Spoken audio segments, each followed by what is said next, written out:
What's happening, everybody? Tyrone Bowman live.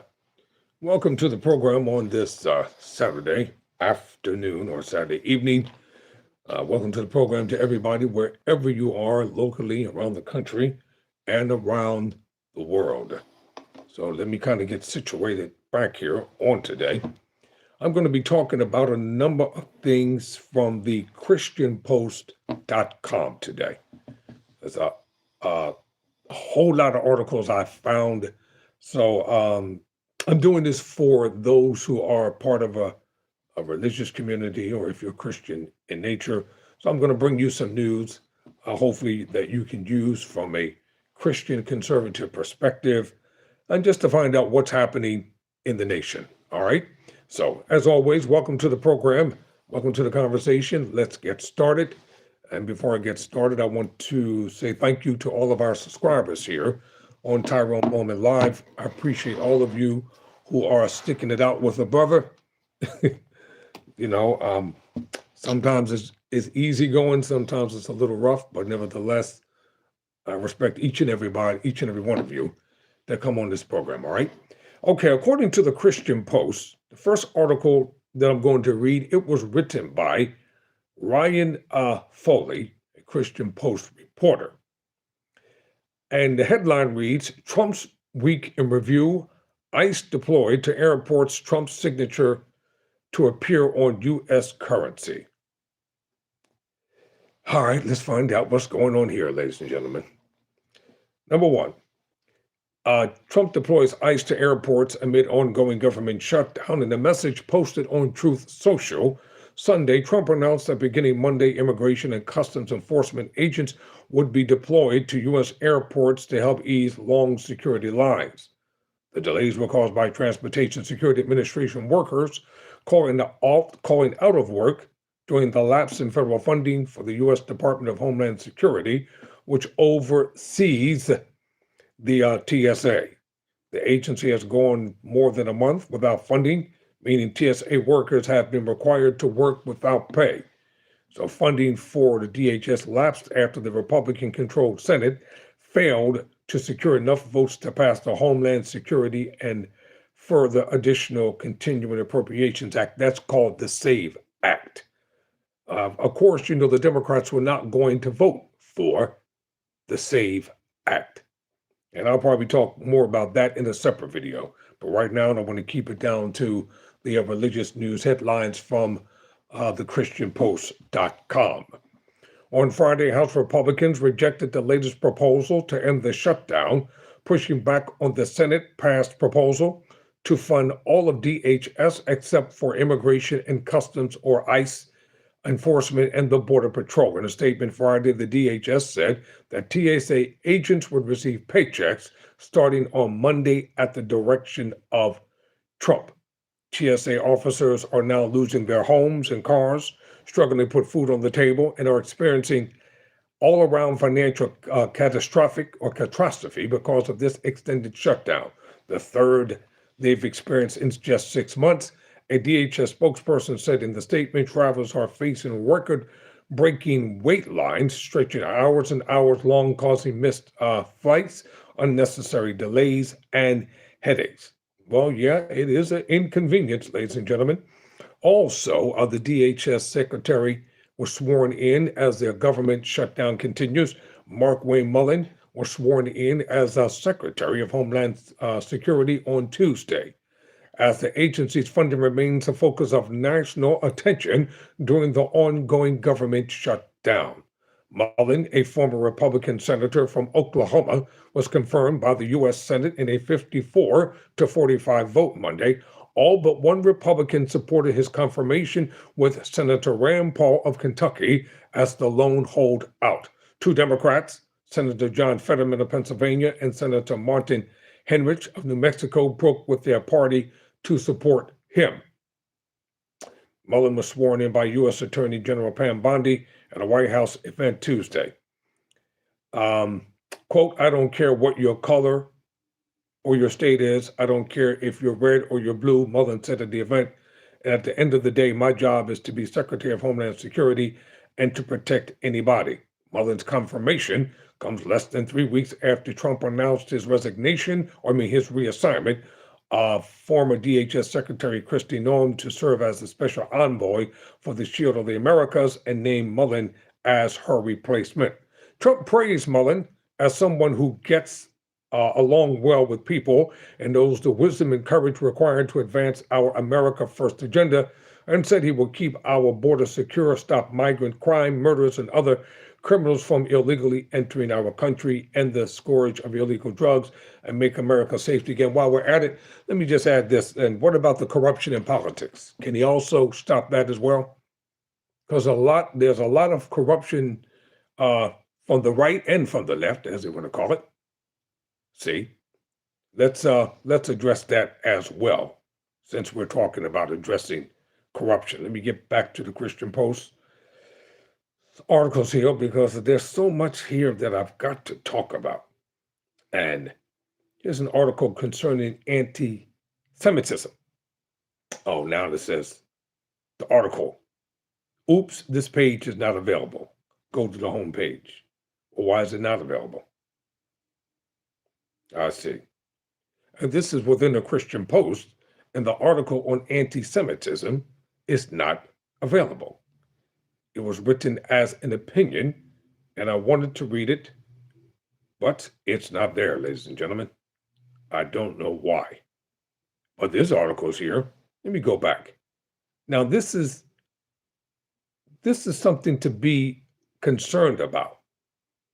Why would the article concerning the resurrection versus naturalism be made available, and the article with the headline reading, God is pruning the church, why today's scandal may signal spiritual renewal, and the article regarding anti-Semitism is the real crisis the West keeps ignoring, how come it's not available in the Christian Post?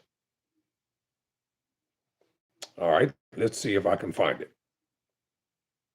Okay, I finally found it. Let's talk about this one first. This article was written by Ryan Helfenbein for the op-ed. He's an op-ed contributor. And this is an opinion entitled Anti-Semitism is the Real Crisis the West Keeps Ignoring. Quote, what if the phobia the Western elites invented isn't real, and the hatred they ignore is setting records? What is the difference between Islamophobia and anti-Semitism? And what is the biggest threat to the West? How should we think about this? Here's the point. Any argument should begin with simple definitions. We should always define our terms. The word phobia means an irrational fear. Islamophobia, by definition, means an irrational fear of Islam. Today, there are many who would claim that Islamophobia poses the greatest threat to the West. British Prime Minister Keir Starmer has vowed to do all he can to eradicate Islamophobia from British society. Over 12,000 arrests have been made for online social media posts that were deemed as hate speech, yet grooming gangs, gang rape, and knifing attacks either go unreported or are unresolved. Islamophobia is an outright falsifiable claim in the West. The moment you can cite evidence, you are told the concern itself is the problem, which is exactly what happened to Tony Robinson when he appeared on Piers Morgan. He was being accused of being Islamophobic when he raised concerns about raising Islam in British society, but that's exactly how censorship works in the West. Here is what the data actually shows. Since 1979, the year of the Iranian Revolution, a movement operating under the banner of Jihadist Islam has produced over 66,000 documented terrorist attacks and nearly 250,000 deaths worldwide. What actually exists in the West today is not Islamophobia, it is Islam apathy, a willful, cultivated indifference to a real and growing ideological threat. And here is the bitter twist. While Western elites have been busy policing rational concern about Islam, The documented FBI verified record-setting hatred of Jewish people has metastasized across college campuses, across the media, and the political movements on both the right and the left. We are being told to fear fiction, rather than looking evil straight in the eye and calling it out by name. So how should we think about this? First, anti-Semitism is the crisis the West is largely ignoring. Quote, let's call anti-Semitism what it really is. Judeophobia, an irrational, obsessive scapegoating of Jewish people, a group that makes up 0.2% of the world's population for virtually every societal ill imaginable. And in 2025, it broke records. The FBI documented over 1,900 anti-Jewish hate crimes, a record high. Nearly 70% of all religion-based hate crimes in America, anti-Muslim incidents totaled 228. Meanwhile, 83% of Jewish college students reported experiencing or witnessing anti-Semitism on their campuses since the October 7 attacks by Hamas. Many were emboldened by what they saw in the media and on social media, and it created a bandwagon effect. Judeophobia is not a fringe problem, it is a mainstream crisis. It is being normalized across the political spectrum, and more recently, it has been setting a wedge threatening to divide the conservative right. Second, the threat of Islam as a homegrown terror is real, it's lethal, and it's ideologically driven. Now, I want to be clear. This distinction matters. Islam is not merely a religion. It's not a people group. It is a political and militant ideology in which the promotion of Sharia law goes beyond any mere religious category. It is a complete and total way of life, one that does not distinguish between mosque and state. And that distinction matters enormously in a constitutional republic because the Constitution was codified for a Western Christian and largely Protestant people. Islam, by its own doctrinal design, is not an assimilating belief system. Now, that is not a slur. It is a structural reality that honest people across the political spectrum are only now beginning to say out loud. The numbers confirm what this ideology predicts. Since 1994, 140 jihadist attacks or plots on U.S. soil have taken place. On New Year's Eve Day 2025, an ISIS-inspired attacker drove a vehicle into a crowd of Bowman Street in New Orleans, Louisiana, killing 14 people. It was the deadliest domestic terror attack since the Pulse nightclub attack in 2016 that killed over 50 people. Now, let me talk about the Pulse nightclub attack in 2016. They killed over 50 people. That had nothing to do with anti-Semitism. That happened in a nightclub, ladies and gentlemen. And that I don't know why the writer of the article is including this in this context, because it had nothing to do with anti-Semitism. As a matter of fact, what was revealed that was going on in the club, that's a different story, and I'll talk about that later on. So let's continue. Quote, in Europe, Europe's polls crime data recorded 24 jihadist attacks in 2024, up from 14 the year prior. The Global Terrorism Index in 2025 named ISIS as the world's deadliest terror organization, responsible for 1,800 deaths in 2024 alone. Let's not forget Iran and all of its terrorist proxies. Yet here at home, a Harvard-Harris poll from August 2025 found that 60% of Americans between the age of 18 and 24 say they support Hamas, a terrorist organization, the very organization responsible for carrying out the attacks of over 1,200 Israelis on October 7, 2023. They trust Hamas more than they do Israel. That is the only age category in America that was polled that held that position. Every other age category sides with Israel and the Jewish people by margins ranging from 65 to 89%. The numbers show a huge problem in propaganda driven by ideology and not facts. Third, the media has inverted reality, and the receipts are in plain sight. After every major jihadist attack, the media's reflective response is not to examine the ideology behind it, it is to pivot to warnings about Islamophobia. After 9/11, after Paris, Manchester, Bourbon Street, the Pulse nightclub, and numerous other shootings that have transpired on American soil. The media machine attempts to cover for Islam, often hiding the identity of the perpetrator or concealing the obvious motive. And according to FBI crime data, there is no widespread hatred or violence against Islam in the West, nor does it need to start. But there is an irrational apathy towards Islam. Contrast that with the actual anti-Semitism or Judeophobia, where there is a verifiable hatred, suspicion, and even fear of Jewish people, which defies rationale or logic. Former MSNBC host Joy Reid demonstrated this comparison recently when she claimed the United States is only marginally better than Iran is for women, equating pro-life legislation with Islamic theocracy, where women are beaten to death for removing their hijab, or can be married off at age 9, or can be put to death for rape and in horror killing. We have a total collapse in the West of moral reasoning.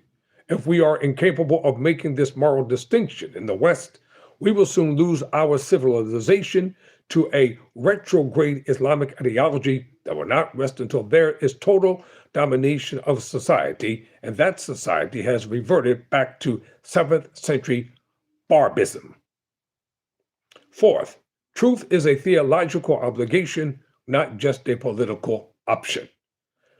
Proverbs chapter 14, verse 5 tells us that the faithful witness does not lie. For Christians engaged in the public square, we have to be honest and we have to recognize that the truth is on our side. We're not only to tell our story of the gospel accurately, but also to name reality accurately against the lies of propaganda. Anti-Semitism is the world's oldest and most adaptive hatred, and today it operates under the auspices of I'm just asking questions. And look, anti-Zionism isn't anti-Semitism. Also, Christ is king. But when it's said to, today, especially by the Romanist and the integralist, it sounds like Jesus Christ is Lord and the only way of salvation, and more like take that, you Jew, quote, close quote. There is a certain irony in a civilization, sophisticated enough to coin the word Islamophobia, but too sophisticated to notice what is actually happening. The West invented a label for a fear we declare irrational. Quote, the result is a culture with a phobia about phobias. We've exchanged moral clarity for moral relativism, and a Bolshevik-style revolution instead of a Billy Graham-style revival. America needs revival. We have convinced ourselves that the oldest hatred, palpable, noticeable, documentable, and real is actually a form of resistance against tyranny. It's not. We are not failing to see the threat clearly because the data is unclear. We're failing to see it because seeing it will cost us something. The end of our delusion and the realization that we have a real internal fight on our hands inside the gates. The West does not have an Islamophobia problem. We have an Islamapathy problem. And right now, the truth is the great antidote, close quote. So this article was originally published at the Standing for Freedom Center, and Ray Helferben is the executive director of the Standing for Freedom Center and the vice president of communications and public engagement at Liberty University. Okay, Liberty. Ryan hosts the Give Me Liberty weekly podcast and is also a weekly contributor in Focus with Allison Steinberg. All right, ladies and gentlemen, that was a pretty lengthy article there from the Christian Post. Now, in all fairness, I will read a counter article as soon as I have a chance to find it. So this is super.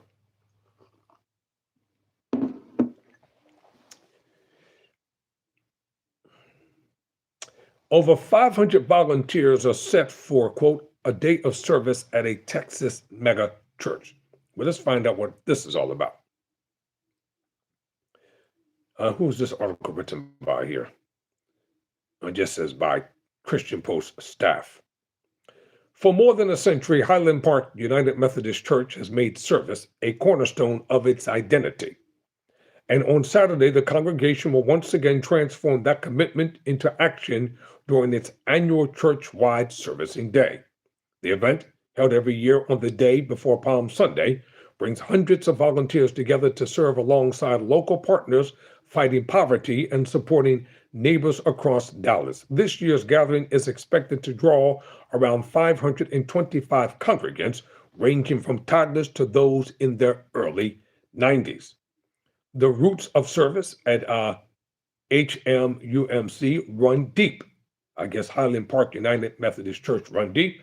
The church archivist, Kent Roberts, told the Christian Post on Tuesday that serving was the reason for the predecessor to the United Women in Faith, then called the Women's Society of Christian Service, which began at HPUMC before the church was organized.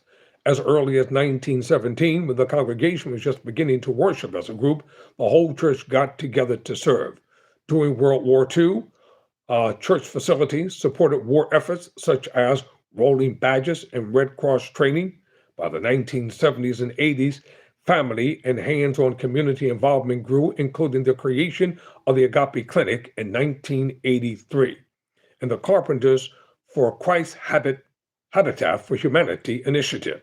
The church became widely known as the church that builds houses for people. The modern format for the event began in 2002 with the first Great Day of Service, which supported 39 ministries, most of which had already been supported by HPUMC members for decades. Participants will start Saturday morning together in Ardent Forest, an outdoor worship space located on the grounds of the church campus, where they'll gather together for breakfast, worship, and an inspirational message from the Reverend Matt Tuggle, who assumed his role as senior pastor of Highland Park United Methodist Church after former pastor Paul Rasmussen stepped down last month. All right, that's some good news to talk about here. Let's find what else the Christian Post is talking about. All right. God is purging the church while today's scandals may signal spiritual renewal. And this is another opinion for the Christian Post, and this article was written by Wanda Alger, who is an op-ed contributor. All right, let's find out what this is about. Let's get down to it. Trying to fix this light in here while I'm talking. It's a one-man operation. But we managed, by the grace of God, to keep it moving. Pretty soon, hopefully, when times get better, we'll get a staff. Women, quote, women might have started buying houses. Okay, what exactly does that mean? Can you break that down to me? Before I start reading this article, what exactly does that mean? Quote, women might have started buying houses, having babies, end quote.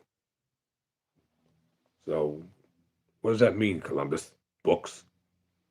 All right.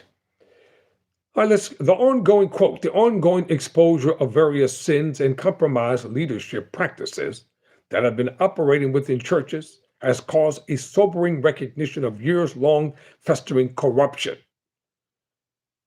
And even those who are watching from the sidelines agree that God is clearly cleaning house. My husband, a pastor of a non-denominational church in Virginia, recently sensed that a still small voice of the Lord saying that he was, quote, pruning, end quote, the church. And I agree. As ministers continue to be exposed, many in the church are feeling the pains of what the vine dresser is cutting away. Rotting and diseased roots are being revealed, and that which is barren and not yielding any fruit is being cut back and even removed. Yet it's not the rotten and diseased parts being stripped away. Consider what John 15:2 says. that he prunes the already fruitful branches so that they will be even more fruitful. Indeed, God doesn't always cut away that which is bad. He also cuts away what is deemed to be good, and that can often be even more painful. We see the pruning of what seems good and fruitful and become discouraged, fearing that something may be lost. But it too must be cut back so that new growth can come, because this is what he does for an even greater harvest. This is a time of not only pruning, but separation, distinguishing between the flesh and the spirit.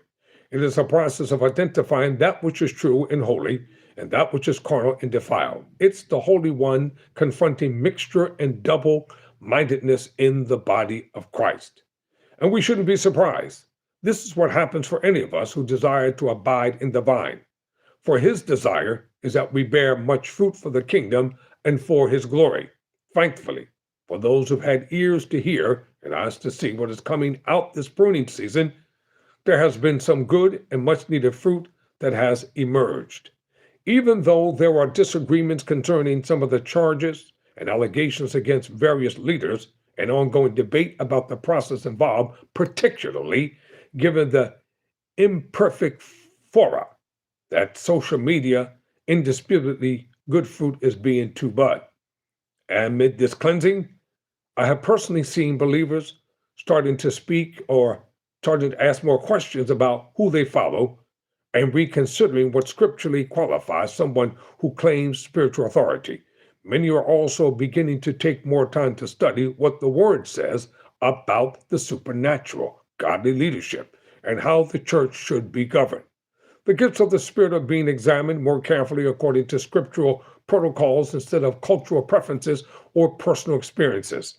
Leaders are becoming more aware of the responsibility they have to their followers and are reassuring some of their ministry procedures and practices. Social media users are now more aware of what is posted online and stepping up to discern and weight it rightly in light of Scripture.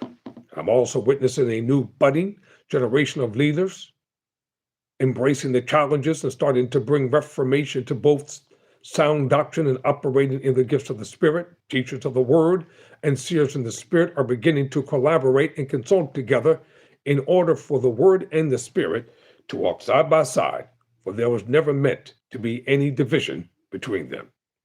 To distant-hearted believers who have long prayed and yearned for the church to be all she's supposed to be, and who are understandably exhausted and heartbroken by all the scandals, instead of seeing this refining and pruning season as a negative or even as a destructive work of man, consider seeing it as a sovereign work of the Spirit that is only just beginning to blossom. And I'm going to add this, in spoken parenthesis, this is not the author speaking of this article, this is me speaking. Why are people even being abused by leaders in religion, in religious circles and cycles anyway? Shouldn't even be happening to begin with. And many times when they are caught or have to answer for the things that they have said and done, they become prideful, stiff-necked, narcissistic, and even want to prophetically speak damnation into people's lives because they don't like the things that's being told. And if this offends some of you, then so be it. Because things must be examined, not just spiritually, but politically as well. How many religious people have blindly endorsed and voted for all the stuff that's happening in America today? Yeah, conservative Christians, yeah, you all are responsible for everything that's going on in this country today, and you sit back quietly in your churches, in your houses, and you hide behind your pulpits and your universities, and all you leaders, and you're in hiding right now. And you spearheaded this stuff through racism and bigotry and prejudice toward my people and toward people that you don't like, who don't subscribe to an ideology of Anglo-Saxon Christianity. No one in America has the right to tell people how to worship. I just read the article about anti-Semitism, and it is real, but Islamophobia is real too. Some people just hate people because of their religious practices and religious beliefs, and that is wrong. Ladies and gentlemen, we all gonna have to learn how to live together in this nation. In my neighborhood where I live, I come in contact with people from all around the world.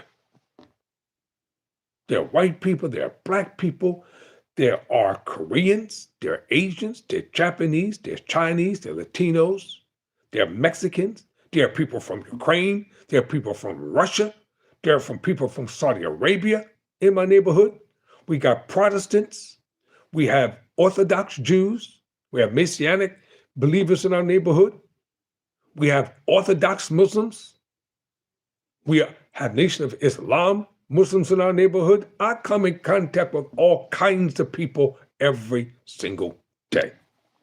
And you know what? I get along with everybody. And I'll tell you the reason why.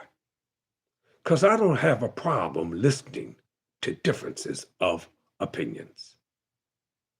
And the good thing about me becoming a lawyer, because I have an objective point of view, instead of being narrow-minded.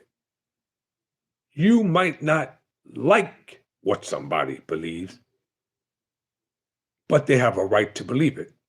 Just like the same way I will fight for my Jewish brothers and sisters for traditional orthodoxy when it comes to Judaism. The same way I'll fight for evangelicals to believe the way they believe. But I will also fight for others to worship the way they choose to worship. And in today's climate, they made diversity to become a dirty word. And we already know why that's happening. We're not, look, ladies and gentlemen, we're not blind. We're not stupid. We see what's going on. We know what's going on. And Senator John Fetterman, we in Pennsylvania, we're going to vote you out in 2 years. Not because you voted for the war in Iran, but because you have done nothing to represent the people in Pennsylvania. Absolutely nothing. Deep down the inside, you are a MAGA supporter. Mr. Fetterman is an undercover Republican. So go on and defect to MAGA, to the MAGA Republican side, because we're going to vote against you anyway. You're not going to get reelected from us. So run as a Republican and we'll still defeat you. I would have rather had Dr. Oz as the senator from Pennsylvania. At least he is who he says he is. I have respect for anybody that would just speak plainly and forthright and don't have a double standard and don't have a hidden agenda. We already knew that Oz was conservative. We knew that Oz was going to be a supporter of President Donald Trump. No problem with that. We already knew he was going to vote straight down party lines. But this Fetterman, on the other hand, a so-called progressive Democrat, has been a dismal disappointment to Pennsylvania. So I just had to get that in there today. Blessings to you too as well. All right, I'm reading articles from the Christian Post magazine today, as reported on ChristianPost.com. And the reason why I'm doing this for the religious community who support the Christian Post, who may be subscribed to my channel, and if not, then consider subscribing. You know, because I like to be inclusive on this channel. And to be fair, I'm going to find articles that support the Islamic point of view. There may be people, men and women, who are subscribers to my channel, and you're a part of the Islamic faith. I will find articles for you as well. I'll find articles for everybody. As I said before, with me on my program, none of this is personal with me. None of this is personal. I'm going to be fair to everybody. And I told you all before, and I mean this is not a Trump bashing channel. You can agree with somebody politically, but you don't have to hate the person. And that's what's going on in the climate of the political sphere that we're involved in today. There's so much hatred coming from the Christians and the non-Christians and the Democrats and Republicans. And you know what I'm concerned about? I'll tell you what I'm concerned about before I read this next article. I'm concerned about housing. I'm concerned about hunger and homelessness. Might not mean much to some of y'all. All those farmers down in the South, even though you voted against your own interests, I'm still concerned about y'all. And the fact that your crops are rotting. Because all the laborers and people that you had, now you realize you shouldn't have voted the way that you did because you voted against your own interests. You all have lost millions and millions and millions of dollars. And you're petitioning the government to come to help you, to give you money so you can recoup the losses. Why would you even vote against your own interest? I'm concerned about our seniors who are not getting the Medicaid and Medicare and the help that they need. I'm concerned about this economy. I'm concerned about the rising gas prices everywhere I've gone. They're just up and up and up. All over the place. You know? Quote, solar power time has been wasted. Inspiring Bobby, what's happening, bro? Welcome to the program. You know what? He wrote the theme song for my show. I got to apologize. I meant to play it before I came on today. I'll play it in the next segment, when I come back. Got to make sure. All right, Bob? But these are issues that have to be addressed. Homelessness, drug addiction. What about single mothers who are having a hard time taking care of their children? I'm talking about responsible single mothers now. What about responsible people who get SNAP benefits and they're doing everything legally to get them? I'm concerned about them. I ain't concerned about the people who are doing wrong. You're going to get caught. It will all catch up with you. Those of you taking the food stamps, you selling the food stamps, you're still doing the same dumb stuff that got you in trouble to begin with. It'll all catch up with you after a while. It will. But I'm talking about those who really need it. They really need to help. They're willing to work. They're willing to take care of their family. They're willing to be responsible. These are the people I'm concerned about. I'm concerned about able-bodied people who want a job and who need a job. They need help. I'm concerned about people who need job training. They need help. So just because we differ when it comes to political ideologies doesn't mean that there's no human compassion involved. There's a lot involved. I would love to listen. See, I'm the type of person, I would love to sit down and talk with people. If we can just get people in a room, let's move politics off the table. Just sit down and talk. Find out where you can agree on something. And you work the other stuff out. Lawyers do it in the court of law all the time. I'm a law student. I spend time in courts. I see lawyers agree, they disagree, they yell, they holler, they scream. Prosecutors disagree with the defense attorney. The defense attorney disagrees with the prosecutor. The judge is the arbitrator of fact. The judge has to interject and says, you know what? It's time to take a break. Time for both counsels to take a break and come back to see if you all can come to some type of agreement on this particular case. That's how things are supposed to be done. All right, here's another article written for the Christian Post by Samantha Camman. The headline reads, YouGov retracts Bible Society study suggesting quiet revival in the UK, which is deeply disappointing, according to this article. YouGov has acknowledged that research suggesting a rise in church attendance among young people in parts of the United Kingdom, which the Bible Society referred to as a quiet revival, has been found unreliable. YouGov, which carried out the research in 2024 for the Bible Society, announced on Thursday that it had reanalyzed its data collection. The research group found that the data sample for the Quiet Revival reported contained a number of respondents who we can now identify as fraudulent. Wow.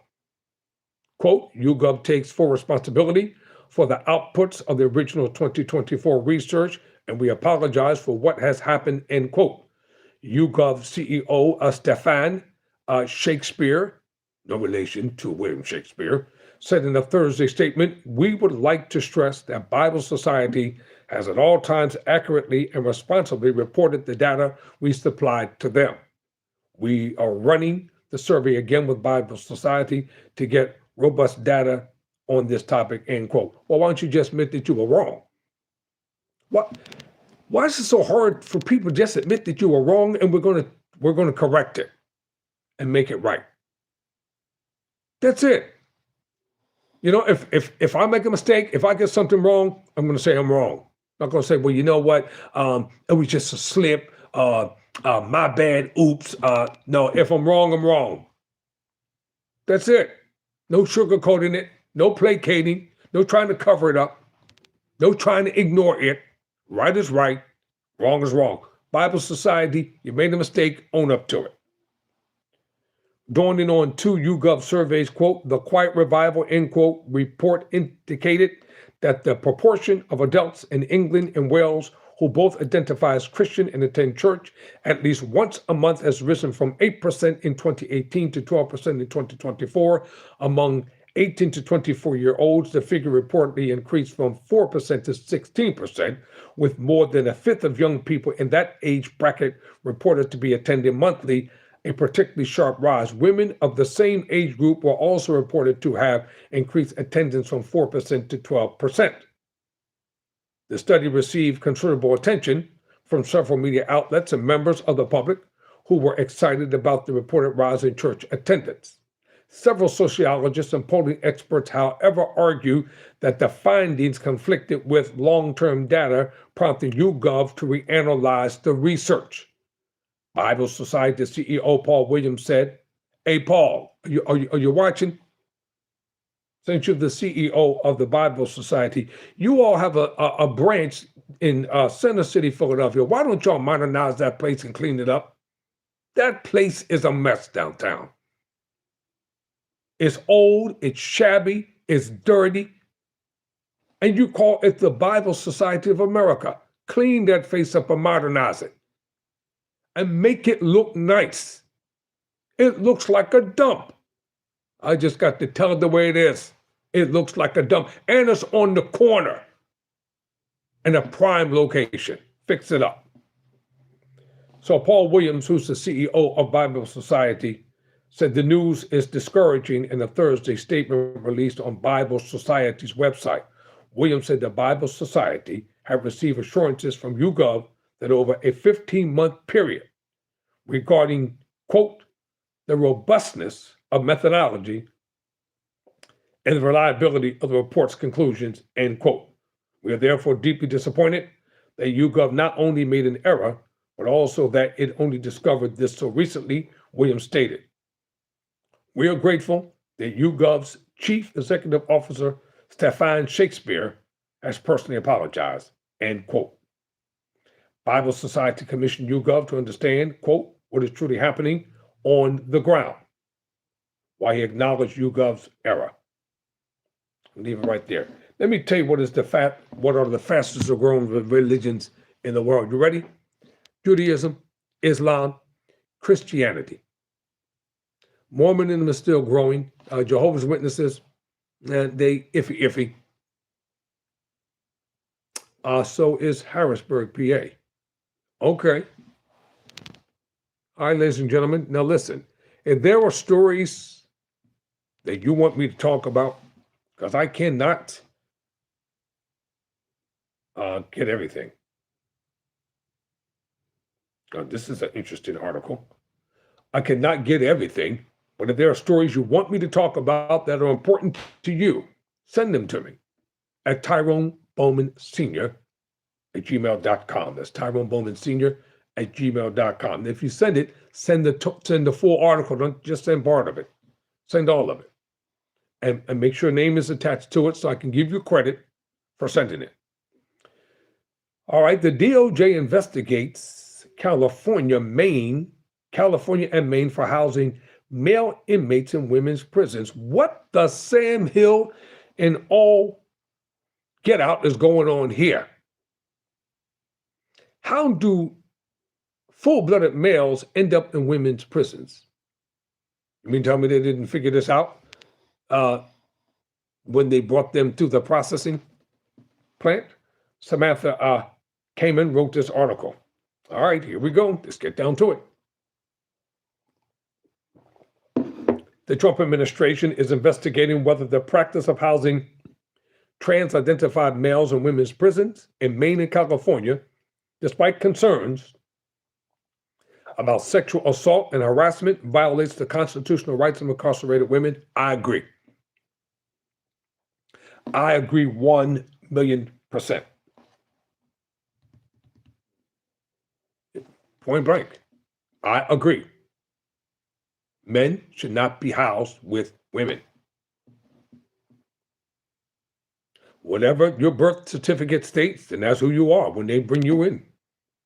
No matter what you've done to your body, they're going to go by what's on your birth certificate.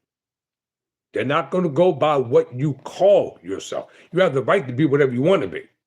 But when you enter that system, the Department of Corrections, whatever is on the birth certificate, that's how they're going to identify you as. And if somehow they end up putting you over there with the females, that could be a massive lawsuit. Do you realize that? Against the DOC and the federal government. The U.S. Department of Justice announced Thursday they would investigate whether the California Institution for Women and San Bernardino County, the Central California Women's Facility in Madera County, and the Maine Correctional Center in Windham violated the rights of female inmates. Quote, keeping men out of women's prisons is not only common sense, it's a matter of safety and constitutional rights, end quote. Attorney General Pam Bondi stated, quote, the Trump administration will not stand by if governors are facilitating the abuse of biological women under the guise of inclusion, end quote. Now, you know what? She always got to take stuff to the extreme. This ain't got nothing to do with black folk. I see the slur here. This has nothing to do with diversity and inclusion. It has nothing to do with the governor.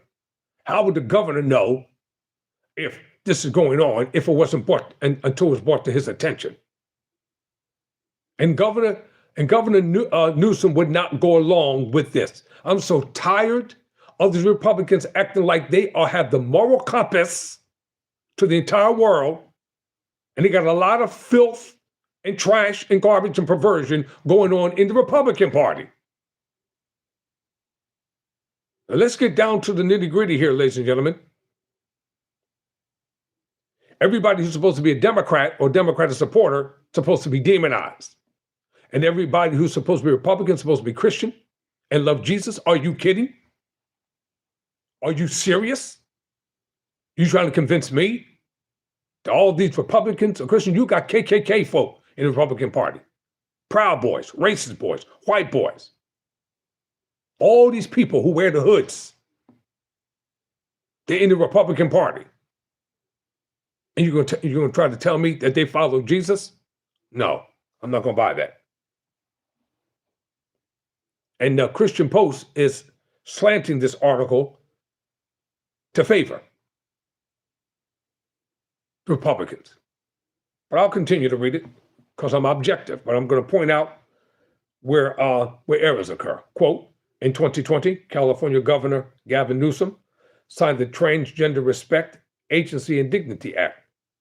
The bill enables those who identify as the opposite sex, non-binary, or intersex to be housed and searched in a manner consistent with their gender identity. All right, check this out. Did the governor tell them to knowingly put somebody that is a transgender male in a women's facility? The answer is no. I don't believe a governor did that. Just like bills are passed every day through executive order to protect the rights of all Republicans and none for Democrats. This is the reason why the upcoming midterm elections, is going to be something powerful. Something we haven't seen happen during the midterm elections in a long, long time. Quote, as the DOJ noted, men charged with sex crimes and who have intact genitals, who self-identify as female, can request a transfer to a woman's prison. Well, that ought not to be, because you're technically just still a man. How are you going to go to a woman's prison and you still have that part of you?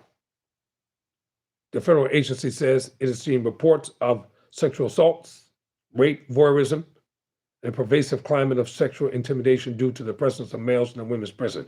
And I'm going to add this. What needs to come to the public? What about all the violence and rape that goes on in prisons every day around the country by the guards?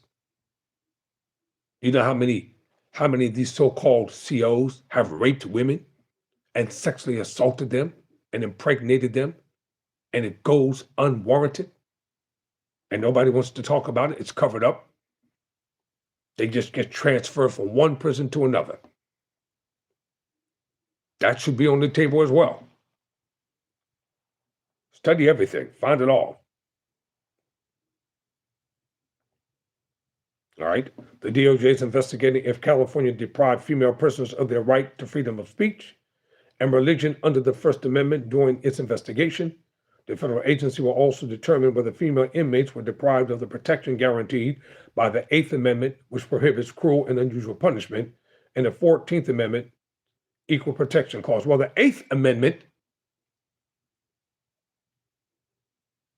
cruel and unusual punishment, is what they use to justify punishment in prisons. See, slavery existed in America because so-called good people sat back and did nothing to end it. The Holocaust existed because good people in Germany sat back and didn't oppose Hitler. That's a stipulated fact, ladies and gentlemen. Just like in the world today, you know what people are more concerned about? Their financial portfolio, their six-figure digit income, their lattes, their dog parlors, their dog grooming services. They're concerned about their way of life while basically ignoring other people.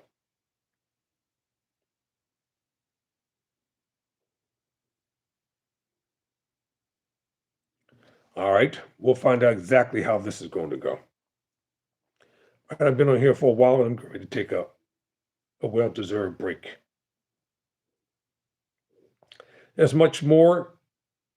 I think Franklin Graham might be in some trouble here. Let's talk about Billy Graham's son, Franklin Graham. He was the inheritor of his father's ministry. Quote, Reverend Franklin Graham says, he misspoke when he told CPAC, the Christian Political Action Committee, to do everything we can do to get Trump reelected. Let's find out what Reverend Graham misspoke about. And this is going to be the last article. Who is this written by? Excuse me. Ian M. Gotti. Coming out of Grapevine, Texas, evangelist Franklin Graham says he misspoke when he told attendees at the Conservative Political Action Conference, or CPAC, on Thursday that, quote, it's important that we do everything that we can, end quote, to get President Trump reelected despite the president being term limited. Graham, who 73, opened Thursday's lineup with his main stage address at the Gaylord Texan Resort and Convention Center. Near the end of his remarks, Graham expressed personal affection for the president while acknowledging his imperfections. God loves you, he loves this country, and I love Donald Trump. Is he perfect? No. But I love that guy. I love him, he said. And we will only have one chance at this. We'll never get another president like Donald Trump, never. Well, Graham, you certainly didn't show any love for Joe Biden, even though he was the president and he had faults as well. You never said you love President Biden. You never said you love President Obama, despite his faults and shortcomings. You never said those things. You trashed former Vice President Kamala Harris. You never expressed any love for her. None. But you're selective with your love for this particular president.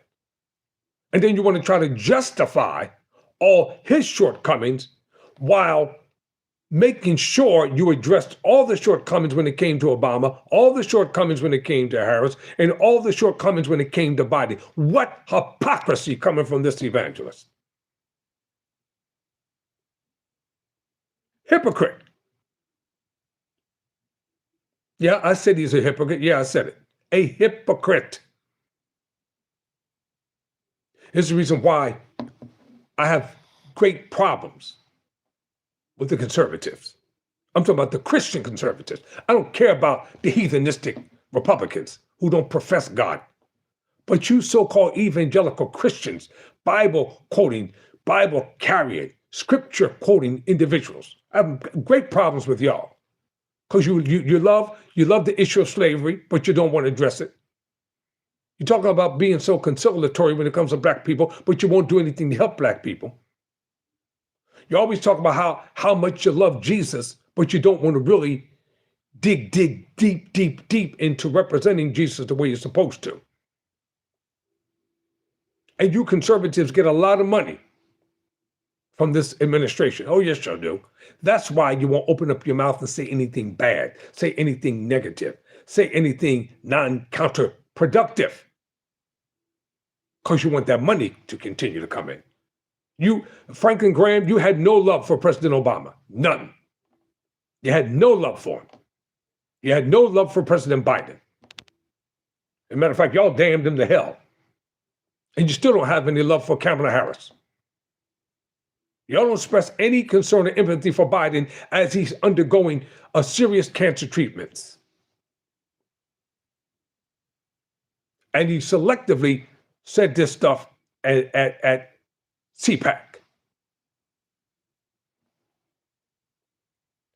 Graham has suggested, he then suggested that CPAC voters make every effort to get him reelected, even though Trump, who is serving his second term as president, is barred by the U.S. Constitution from being elected as president more than twice. That's why it's very important that we do everything we can to try to get him reelected, said Graham. He stands not only for religious freedom, he stands for Christ-like, for Christians like no president ever had. That's a lie. President Obama did everything he could to support Christianity. He did not oppose Christianity. And he supported Christians. You Christians hated him simply because he was black. You evangelical bigots. That's what you all are. You're bigots and you're racist. And you hated Obama simply because he's a black man. Because he didn't elevate white Christianity above everything else. And he's not afraid, he's not ashamed of the name of Jesus Christ. Other people are ashamed. He's not ashamed, and I just appreciate that about him so much. No one's ashamed of the name of Jesus Christ. Joe Biden's not. Kamala Harris is not, who is a Christian, by the way, whether you all like it or not. You don't get to say who's a Christian and who's not a Christian. These same people said all the slave owners were Christians too. That's why they never speak against slavery, because they think every slave owner was a Christian and was justified and tried to use the Bible to justify slavery. Where do you think slavery incepted from? From preachers preaching it from their racist pulpits. That's where it came from. And still trying to justify it. Oh, that was a long time ago. A lot of things happened a long time ago, but y'all keep talking about them.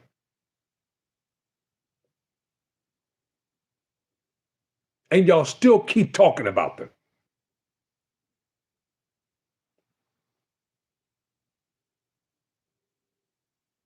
A spokesman for Graham told the Christian Post on Friday that immediately after he finished his speech Thursday, Graham confirmed they intended to say the president's policy should be reelected and not that the president should be reelected. Well, why didn't he get himself back up there on the stage and say that? He said exactly what he meant to say. To appease the Republicans. It wasn't a mishap. He said it deliberately.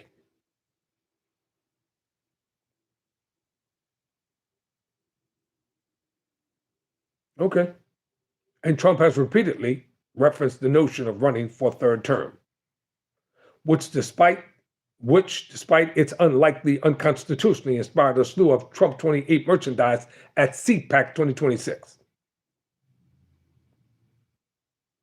And in the March 2025 interview, he told NBC News he's not joking about potentially serving a third term.